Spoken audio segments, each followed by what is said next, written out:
गुरु पद पूज बंदन करूं, धरहु रैन दिन ध्यान।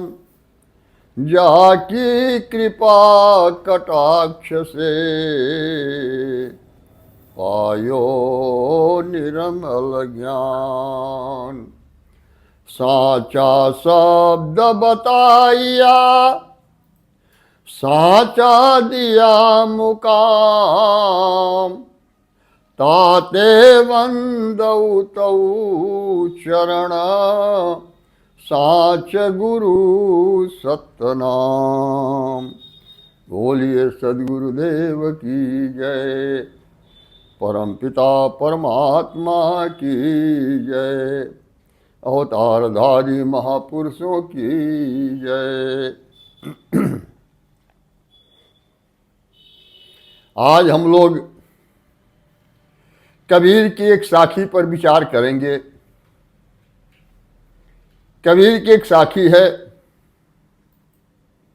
कबीरदास जी कहते हैं कि कबीर का घर शिखर पर, कबीर का घर शिखर पर, जहां सिलहली गैल।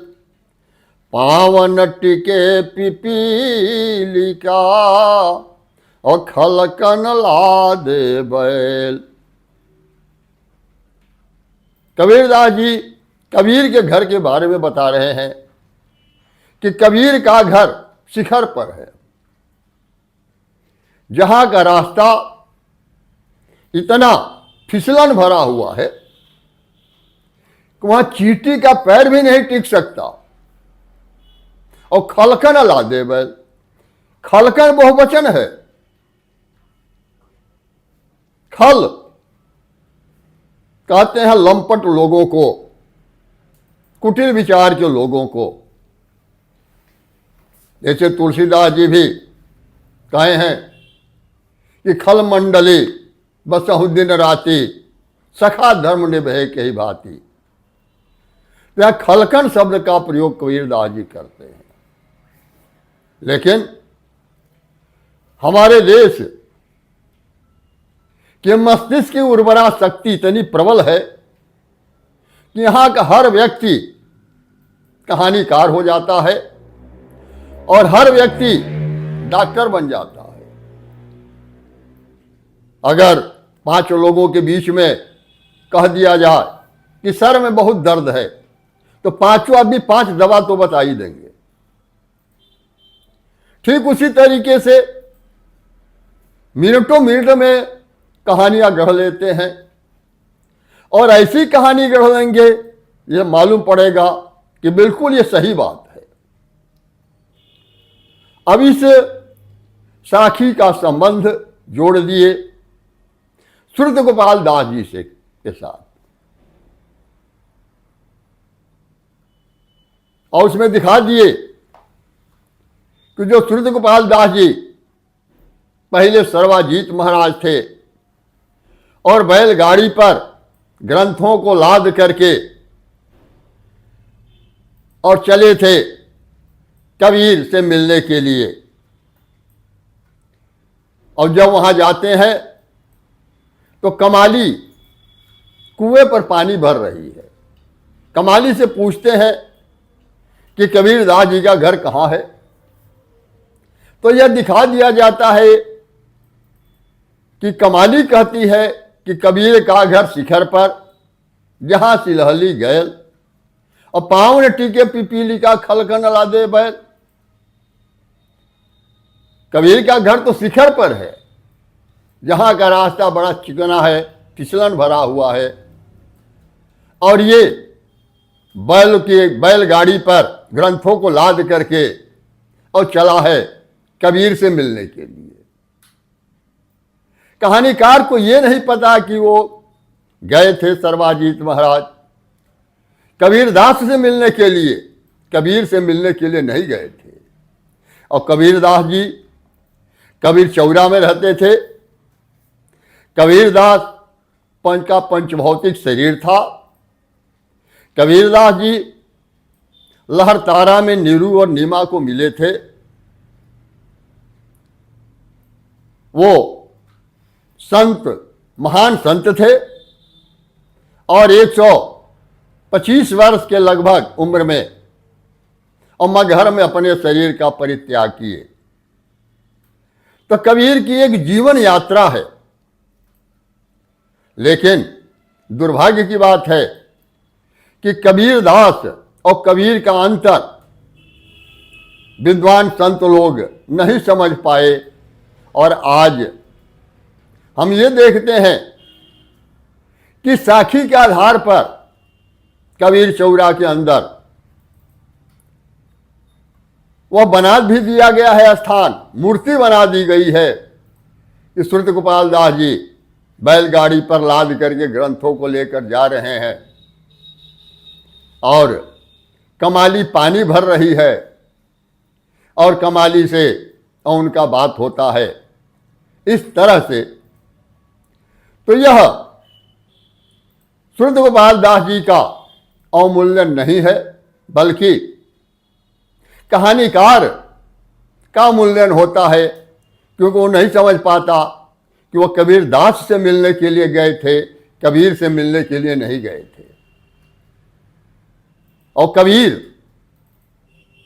जो सब घटों में वर्तमान है, कबीर कहीं अलग नहीं है। और कबीर के बारे में मदन साहब स्पष्ट शब्दों में कहते हैं कि शब्द स्वरूपी ज्ञान में दयावंत मति धीर, मदन सकल घट पूर है करता सत्य कबीर। जो तू चाहो सत्य करी तो पव का करहु विचार, काया में करता रहे मिलत न लागे वार। कबीर तो शरीर धारण नहीं किए, कबीर सब घटों के अंदर मौजूद हैं और कबीर इस चेतन आत्मा का नाम है, चेतन आत्मा ही कबीर है। तो कबीरदास में कबीरदास है और कबीर, यह अलग की बात है कि कबीरदास कबीरमय हो चुके थे और कबीर के साथ एकाकार हो चुका था, आत्मस्वरूप में वो आ चुके थे। इसी तरीके से एक कहानी और भी आती है, उस कहानी का भी मैं जिक्र करना चाहूंगा। रविदास जी के बारे में रामानंद जी का अवमूल्यन करने के लिए कहानी रच दी गई कि रविदास जी पहले ब्राह्मण कुल में उत्पन्न हुए थे और रामानंद जी के शिष्य थे। एक बार रविदास जी गए भिक्षा मांगने के लिए। एक बनिया जिसके घर पर एक हरिजन वो ले जा करके और अनाज बेचा था, उस अनाज को ले करके और वो चले जाते हैं। उस अनाज का भोग तैयार होता है और रामानंद जी जब भोग लगाने लगे तो ठाकुर जी भोग उसको स्वीकार नहीं किए। तब रामानंद जी कहे कहाँ से ये अनाज ले आए हो, किसका अनाज है, ठाकुर जी भोग नहीं लगा रहे हैं।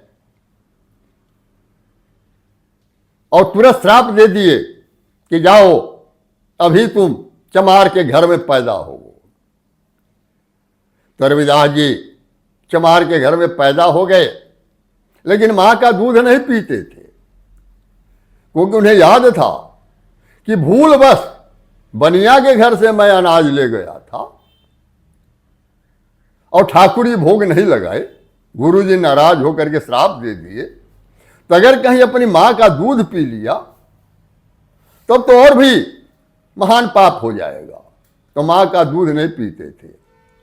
फिर मां रोती हुई लेकर के गई रामानंद जी के यहाँ। तो रामानंद जी हंसते हुए कहे कि जाओ अपनी मां का दूध पियो, अब तुम्हारा कोई दोष नहीं है। इस तरह से अवमूल्यन करने के लिए विभिन्न तरह की कहानियां रच दी जाती है और इन कहानियों के ऊपर कोई विचार नहीं करता, बल्कि उस कहानियों को सत्य मान करके और अनेक तरह की भ्रांतियां समाज के अंदर पैदा करते हैं। तो हमें तमाम लोगों से अपील है, करवद प्रार्थना है कि अपने विवेक का प्रयोग करें और सोचें, विचार करें, क्योंकि अगर विचार नहीं करेंगे तो यथार्थ का बोध नहीं होगा। कबीरदास और कबीर सृष्टि के रचनाकार हैं, कबीर ही सब कुछ हैं।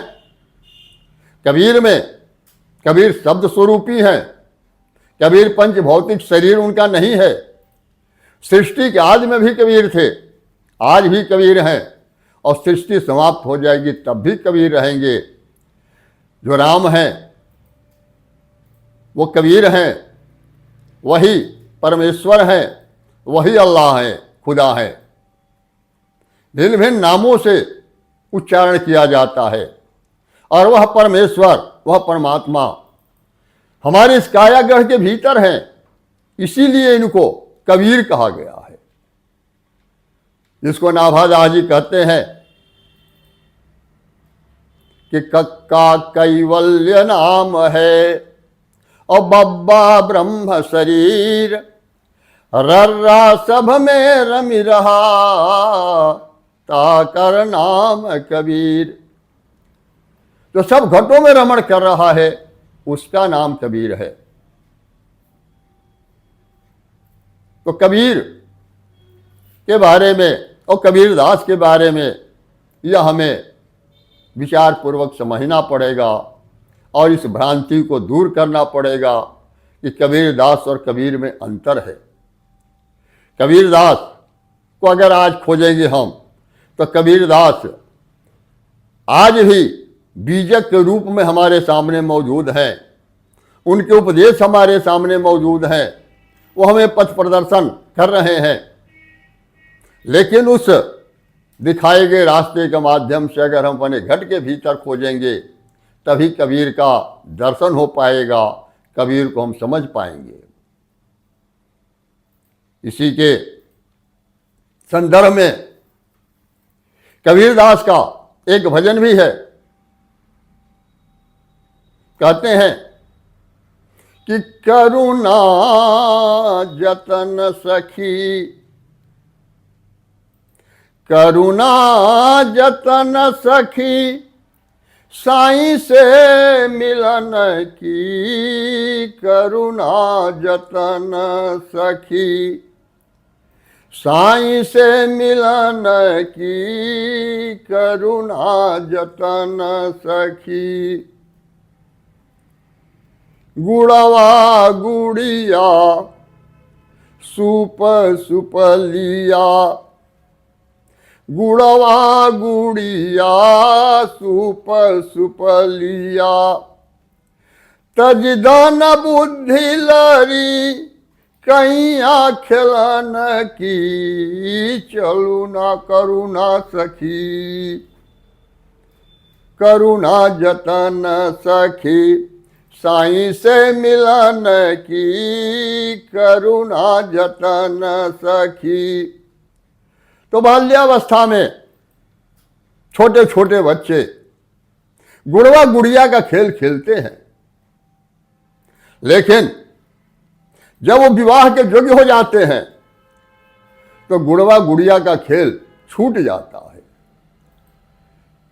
अगर उस समय भी गुड़वा गुड़िया का खेल खेलते रहेंगे तो शादी नहीं हो पाएगी, बाधा उत्पन्न हो जाएगा। तो साईं से मिलने के लिए यह रास्ता है कि ये गुड़वा गुड़िया का खेल, बचपन का खेल छोड़ना पड़ेगा। फिर आगे कहते हैं वो कि देवता पीतर भुइया भवानी, देवता पितर भूया भवानी। ई मार्ग 84 चलन की करुणा जतन सखी।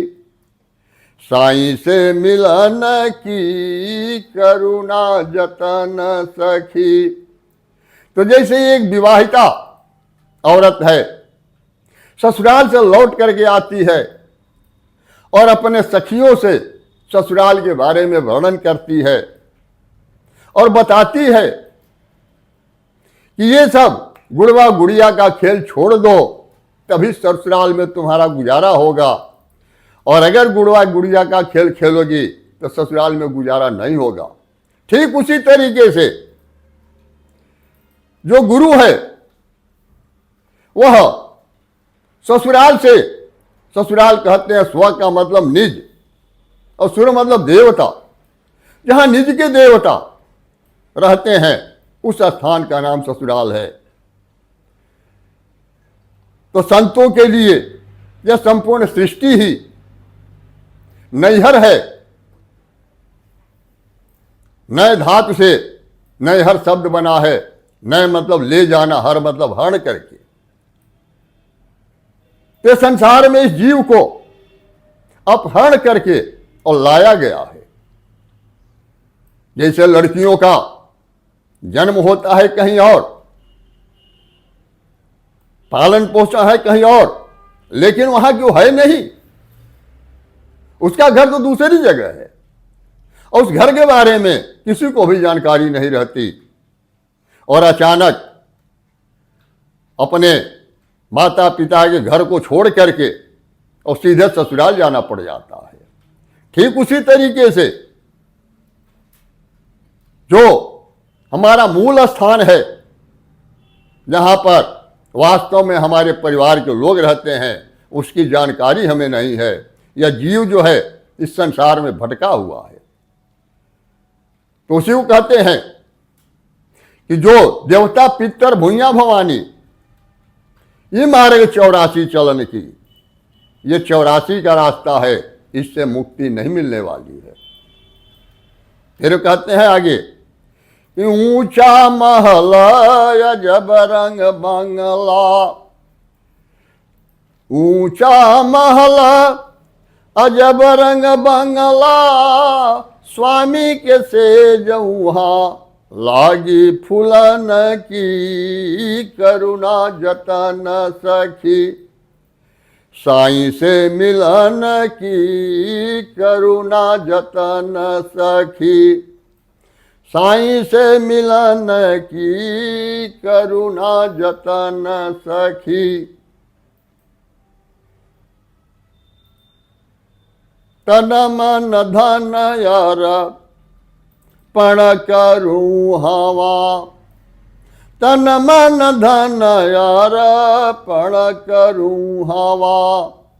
तो कुंजी बता दूं ताला खोलन की, कुंजी बता दूं ताला खोलन की करुणा जतन सखी। साईं से मिलन की करुणा जतन सखी। तो कहते हैं कि अगर सब कुछ तुम समर्पित कर दो तो वह कुंजी मैं बता दूं, जिसे ताला खोल करके, और जब चाहो तब अपने साईं के घर जा सकते हो और जब चाहो तब वहां से आ सकते हो। इसीलिए जो गुरु का स्थान होता है, गुरु का संबंध उस परम पिता परमेश्वर से भी होता है और गुरु का संबंध संसार से भी होता है। दोनों जगह से संबंध है। इसीलिए इस संसार में 2 बार मनुष्य का जन्म होता है। एक तो शरीर का जन्म होता है जो माता पिता के रजबीज से तैयार होता है, और दूसरा जन्म गुरु के यहां होता है और गुरु दूसरा जन्म कराता है, तभी जाकर के वो द्विज होता है। इसलिए कहा गया है कि जग जननी गुरु जननी च का भेदोस्ति जननियोर मध्य, आद्या बद्धति संसारे द्वितीया मुक्तवती सदा। जग जननी और गुरु जननी,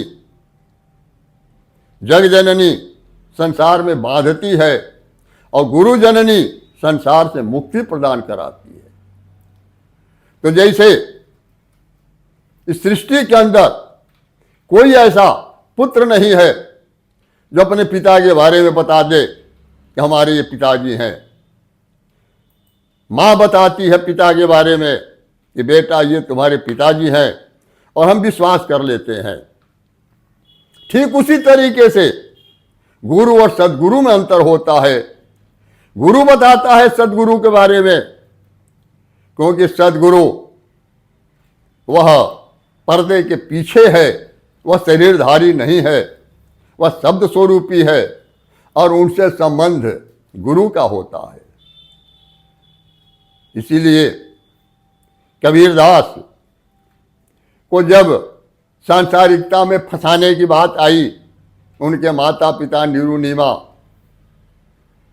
जब ये सोचने लगे कि अगर इसका शादी विवाह नहीं होगा तो कहीं ऐसा न हो कि घर छोड़ करके फंदा तोड़ करके भाग जाए, तो रामानंद जी के यहाँ शादी की तैयारी करने लगे। तो उधर कबीरदास जी रामानंद जी के यहाँ चले गए और रामानंद जी के सामने हाथ जोड़ करके वो कहते हैं कि गुरु जननी मैं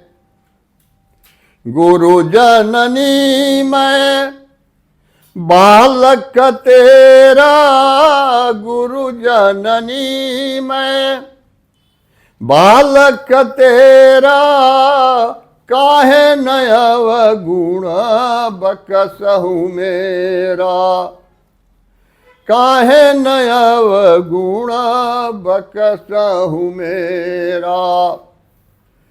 सुत अपराध करे जो केता, जननी के उर रहे उनतेता।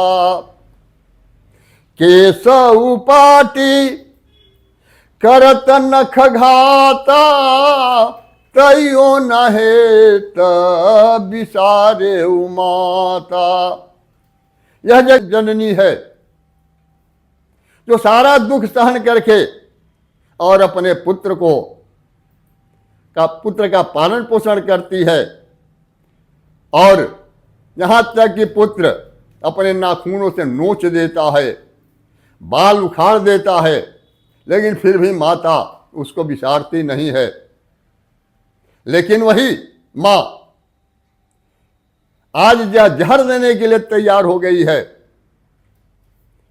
उसी को कहते हैं कि जो सुत को विष दे महतारी, ताकि रक्षा करहूं हमारी। वही माता आज विष देने के लिए तैयार है। विष का मतलब है कि पंच विषयों में सावनना चाहती है। वो चाहती है कि जल्दी से जल्दी हमारे बच्चे की शादी हो जाए, इसके बाल बच्चे हो, परिवार में उलझ जाए। तो ऐसी स्थिति में हमारी रक्षा कौन करेगा? फिर कहते हैं आगे कि कहे कबीर एक बुद्धि विचारी, बालक दुखित दुखित महतारी। क्योंकि बालक के दुख को माता बर्दाश्त नहीं कर सकती। जगत जननी जो माँ है, जो पैदा की है, वो अपने स्तर से सोचती है, और गुरु जननी अपने स्तर से सोचता है, और दोनों के बीच में रस्सा कस्सी होती रहती है। तो ये अलग का विषय है। मूल चीज ये है कि हमें यह समझना पड़ेगा कि वास्तविकता है क्या। कबीरदास और कबीर में अंतर है। कबीरदास अलग हैं, कबीर अलग हैं। कबीर सदगुरु परमेश्वर हैं। कबीरदास हमारे गुरु हैं, पथ प्रदर्शक हैं, लेकिन कबीर सदगुरु परमेश्वर हैं। कबीर ही राम है, कबीर ही अल्लाह है, कबीर ही परमेश्वर है। बोलिए सद्गुरुदेव की जय, परमपिता परमात्मा की जय, अवतारधारी महापुरुषों की जय। ज्ञानी को, ध्यानी को, गुप्त को, प्रगट को, सकल संत समाज को सत्य नाम साहेब।